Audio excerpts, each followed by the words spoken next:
welcome to GBN Live. We'd like to thank our sponsor, Grand Strand Law, at 843-492-5422. They are at Myrtle Beach and North Myrtle Beach. You can email them at grandstrandlawgroup.com. Don't forget to give permissions to Facebook so we can view your comments. You can log into streamyard.com/Facebook. Today's guest is Jacqueline Clancy with Jacqueline Clancy Consulting and Pawleys Island Chapter of GBN. Stay tuned, GBN Live is next.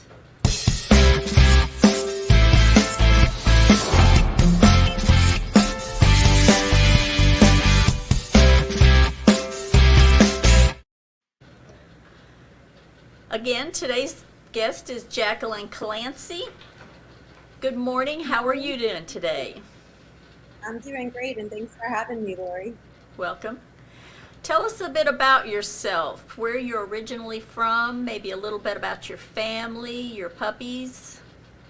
I am originally from New York, new to South Carolina, about 4 months brand new, and I am a nurse, master's prepared for over 22 years in various diverse specialties. I have a nice husband that's retired from FDNY and 2 golden doodle puppies that are about 2 years old. Nice. So you're just new, and you said 4 months? 4 months, yeah, and we're loving it. What brought you here? Besides, you didn't want to be the New York winter anymore. We like to say that people, the pleasantries and the politics, we like everything just has, it stands, and it was perfect and an alignment for us. And of course, we love the beach, and being in this area is, all beach all the time. Well, it's good to have you. So you're a legal nurse consultant. How did you get into that profession? So, in varying roles I've had in the medical field, from home health to working in nursing homes to managing acute care, cardiac unit in the university hospital.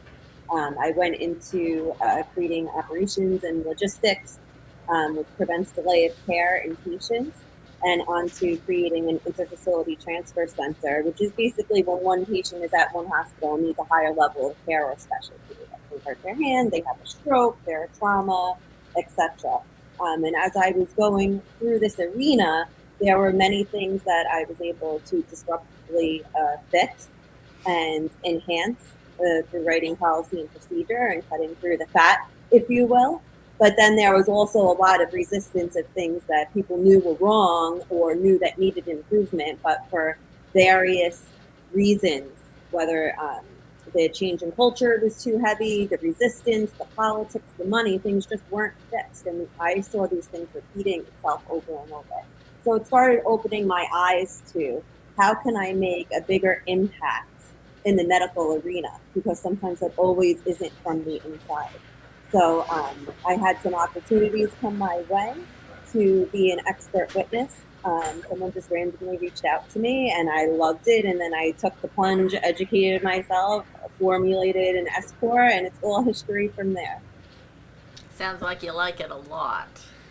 Extremely passionate about advocating for people who can't advocate for themselves. So have you always wanted to do something like that, or is that just something that grew into it? I really think it's where my journey aligned, because without my experience, my degree of passion and frustration, I don't know that would have been able to fuel me to be a successful solopreneur.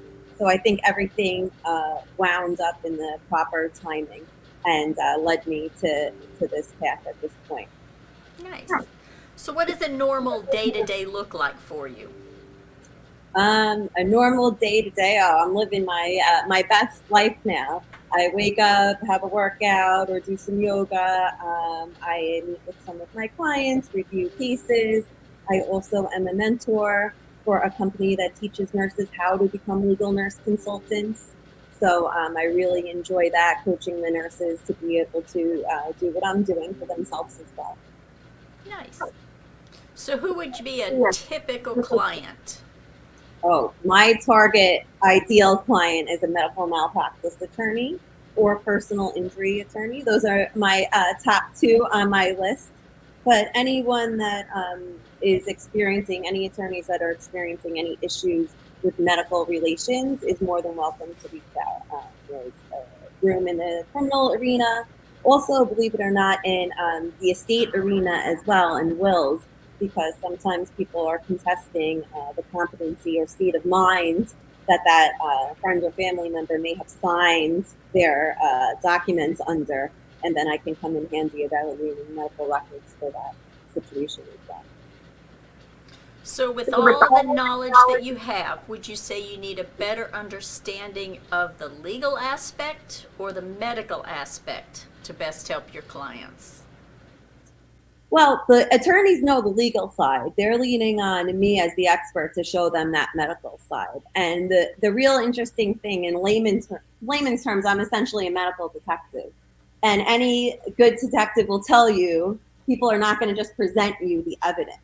And that really translates well in the medical legal arena, because when you request your medical record or the attorney requests your medical record, you're not getting the whole thing. And unless you've been doing this for an extended amount of time and looking through all sorts of records, you're really not going to be able to know what's missing. And many times that's where I close my cases, is what's missing, identifying it, requesting it, and then nailing that down. So more of just a digging in to find more, or just that maybe people aren't being up and up on everything? I think it's knowing what exists and knowing what's not coming out. I like to say people are not going to willingly hand over the noose to hang themselves. So that's kind of where the detective work comes through. I don't know that that's the way it should be, but of course that's the way it is. And then we tactically approach from there. So, just to give you some examples, I recently was working on a case that there was a cardiac arrest, and in the cardiac arrest, there was no documentation of what went on during the code, what medications were administered, if compressions were given or not, and of course, throughout the record, there was other conflicting information. And unfortunately, this poor patient suffered a noxic brain injury. So, the normal legal arena may not know everything that should be done in this sort of situation, where if you're bringing in an expert, they can identify all of those things. And now, once you have everything, you can do a comparative gap analysis essentially, and identify what's not shaking out properly. And that's where your case lies. Sounds like fun though, actually. It is. I love it. I jump up when I find that needle in the haystack. I run around and I have a little party for myself, and it's a great time. I can relate. So what are the best qualities that you'd look for, and who would be best to become a legal nurse consultant? There's nurses in all sorts of specialties. So anyone who really has a burning passion for veracity and likes to help victims. And victims can be on either side. Victims can be the patients that come in and have issues, or in a personal injury case, but victims can also be wrongfully accused healthcare providers as well. So, you can work on the plaintiff side or the defense, but wherever your passion is burning and wherever you want to go in and use your clinical skills and point them out to the attorneys and help them leverage their side of the case, that's what you need. You need the passion first, then the mindset, then the action, and everything falls into place. That's interesting. I mean, that would be fun. So after the break, we will discuss a few of Jacqueline's most interesting cases. Stay tuned. We'll be right back. Hi, I'm Justice Ann. I've been a canine liaison at Grand Strand Law Group for, 30 years? What's that? You don't believe me? I meant 30 dog years, of course. First rule of lawyering, read the fine print. Anywho, my humans at Grand Strand Law Group have a combined 20 years experience. I know, not as much as me, but that's in people years. So yeah, still pretty impressive. Real estate, estate planning, or probate, you need GSLG. Grand Strand Law Group. Trust us, we have a dog.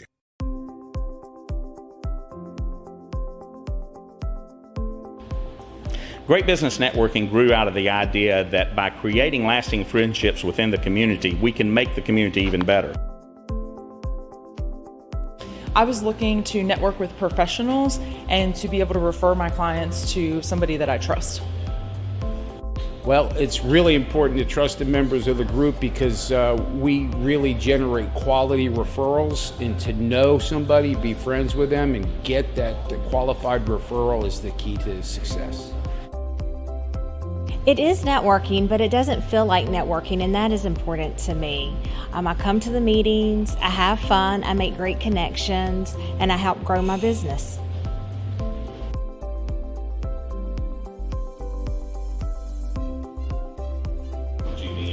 GBN, these are some of the best professionals in the market, and having that resource available to me, that's priceless.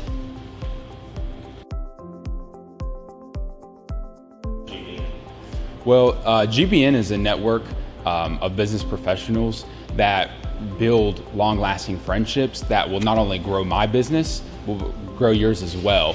That's what referral marketing is all about. GBN really is the most important marketing for your business. Check us out today.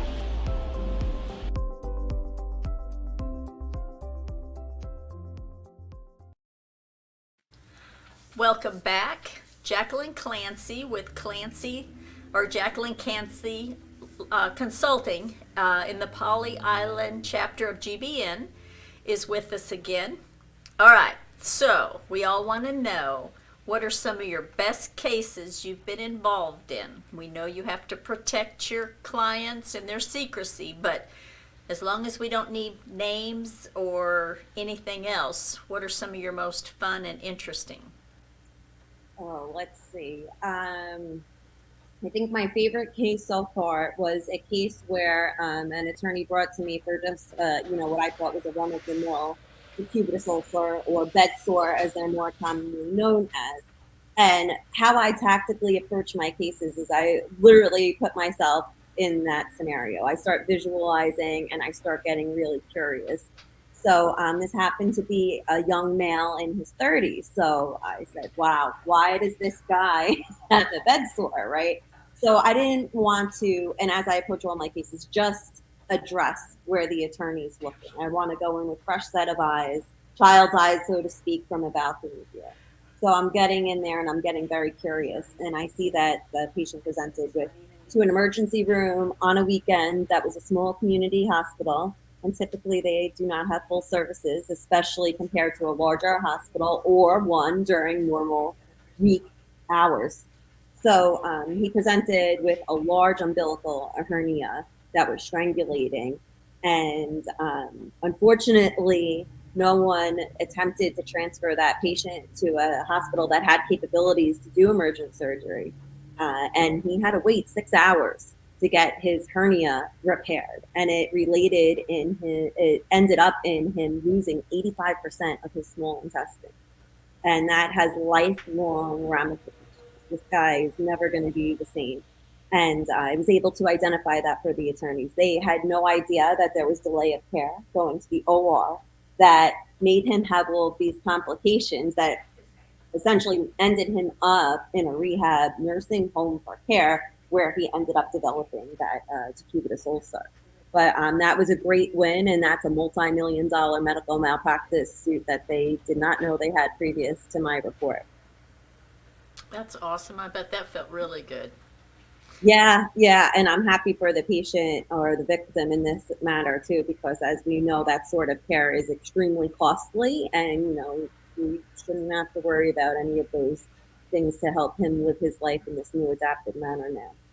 Nice, good for you. So do you find when a medical professional gets into a bind or truly makes an honest mistake, do you find that they don't feel they have anyone they can turn to? I am so happy you asked that question, Lori. So when I analyze my cases, another real huge piece for me in my med-mal arena is this a person issue or is this a process issue?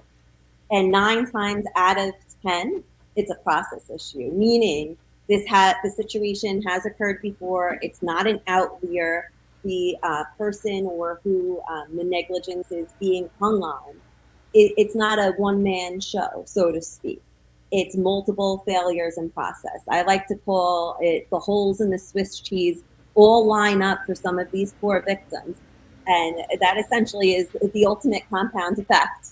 And that's another reason why you really need an expert to come in and identify these, because if there are small delays only in, for the nurse, for the doctor, for the specialist, they may not be a huge delay in and of themselves, but when added together and quantified, then it becomes an extended delay, multiple hours. So in that case I shared with you before, I wouldn't say that's the ER physician's responsibility who admitted that patient to have said this person needs to be transferred out because we don't have the capability to service it. There was no policy in place. There was no protocol in place. And I can guarantee that this entity has seen delay of care with negative outcomes related to surgery on the weekends before. This is not an uncommon play, yet there's no policy in place. So is that really the practitioner's responsibility solely, or is it the entity's responsibility because they're not providing a pathway for their workers? Does that make sense? Yes. So would you say overall there's more mishaps on weekend or weekdays, or is there really no correlation? Statistically speaking, holidays, weekends, and overnights have more negative outcomes. I always laugh and say if you want to do anything like mess up, do it on Black Friday. I was playing with my granddaughter and thought I was still 20. We all know I'm not. And I was running up and down the stairs with her within my arms, and I fell. So I had to go to the emergency room, and I was in and out. X-rays, doctor, the whole 9 yards. They patched me up, but I sprained my ankle, we'll say. But half an hour in and out. I thought, man, I'm going to start doing things on Black Friday if I have to do them.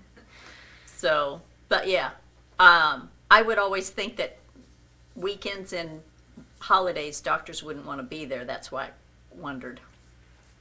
So with all the healthcare moving at a record pace, everywhere you turn, you see a new doctor's office or a standalone emergency room. Do you find there are system failures happening more often that don't really protect healthcare workers?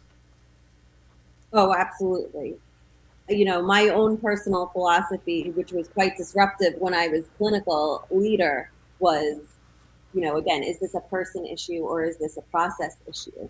And if you as a leader are seeing the same scenario occur once, twice, 3 times, it really is your responsibility to intervene and create a new pathway, because otherwise you're doing the definition of insanity, repeating the same things over and over again and expecting a different result. Agree.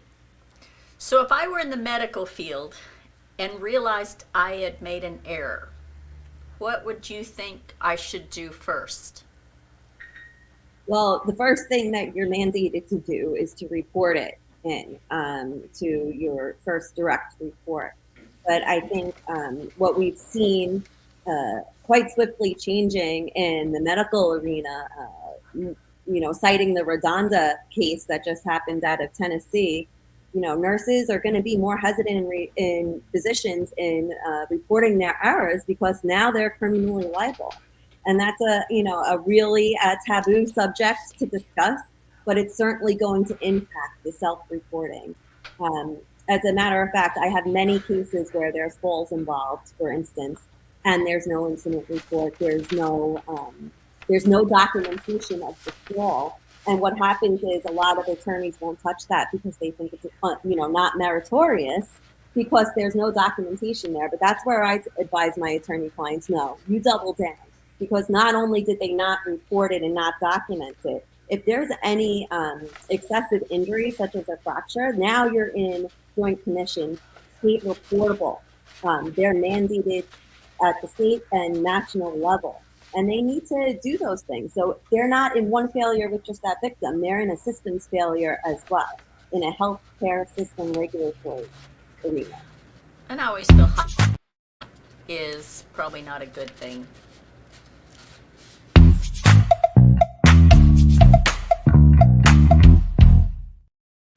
So we now have some rapid fire questions for you. What was your first job? I was a medical assistant in a doctor's office So you've done this your whole life. my whole life. So, night owl or early bird? Night owl. Dog or cat? Obviously dog. Yes. Dark chocolate or milk chocolate? Dark. What is your favorite color? Green. Favorite word or phrase? Oh man, my favorite phrase. I don't accept the status quo. Favorite movie? I'm not a big movie person. Well, now this time of year, I'll say The Christmas Story. Okay. Man, raising 5 kids, I don't ever want to watch that again. Favorite song? Call Me, Blondie. You could vacation anywhere in the world you wanted to go. Where would that be? St. Lucia. Favorite app? Favorite app. Well, I hope it's going to be the GBN app that just got updated. That's the right answer. Thank you. So if you want to get in touch with Jacqueline, call her at 631-612-1387. We want to thank you for coming with us. But before we go, can you tell us why referral marketing is so important to you, and specifically why you chose to be a member of Great Business Networking? So I was a part of another business networking before, and I really like the idea of friends first mentality in this, because if I'm going to refer someone, now it's not just on their own name. Now they're associated with mine. And before I'm going to want to associate myself with someone as a referral, I'm going to make sure I want to know that person inside and out, and that they're going to deliver a good product, or that's going to reflect poorly on me. And that's how I go about business, and that's exactly how GBN goes about business. There's no better business than by mouth and referrals and through friends of friends or business partners. They're the strongest. They're your best clients. And then, in the whole giver's gain arena, it just replicates and replicates and replicates, and it's just a beautiful thing. Plus, the people are so much fun over in Pawleys Island. We have a great time. Yes, ma'am.